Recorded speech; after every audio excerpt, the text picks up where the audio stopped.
Hi, this is Jamie. I want to talk to you today about how to reprogram your mind. You actually have two minds. You have the conscious mind and you have a subconscious mind. Now, to make this a little easier to understand, I'm going to use a simple cup. When you're born, it's very much like having a cup that is empty, and the people around you, their attitudes, their actions, the things that they say to you, the things that they do, the things that they don't do, the energy that surrounds them just kind of is input that goes into this cup. And the subconscious mind doesn't really have a choice as to what goes into it. Now, as you get older, you have a conscious mind that develops. The conscious mind is very similar to a lid that goes on the cup. You can dictate to a certain extent what goes into the cup through the conscious mind. But the subconscious mind will still accept anything that is put into it. And if you have beliefs that have been put there by other people before you had the ability to consciously choose, sometimes when something happens, you will have incidences where it will get back in, or you will find yourself believing things and wondering why you believe those limiting beliefs.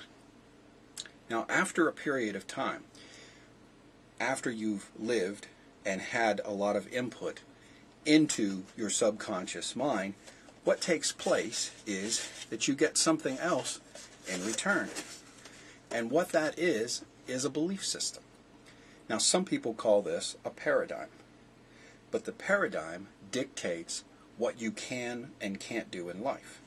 The size of the paradigm is determined by what goes into the subconscious mind.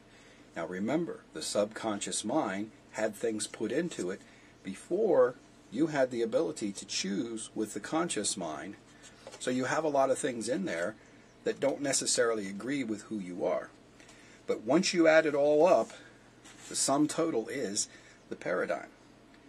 Now, the paradigm will dictate your friends, your family, your income, the relationships you have, what you're capable of doing and what you're not capable of doing.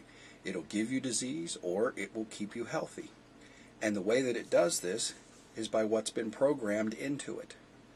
Now, since the paradigm, not the conscious mind and the subconscious mind, determines what you're capable of doing, the question is, how do you change this belief system or paradigm?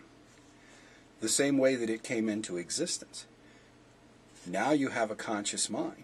You can consciously put in to the subconscious mind whatever you want. So you take your affirmations, you take your new beliefs, you take the ideas that you want to have happen with the end result in mind, and you put it in, and you put it in, and you put it in repeatedly. After you put it in repeatedly, the paradigm will slowly begin to increase. As your paradigm increases, so does your ability to do all of the things that you want to do. But you can't change this except by putting in new information into this. And that's how you reprogram your mind. Repetition consciously into the subconscious will then cause the paradigm to increase and change. And that's how you reprogram your mind.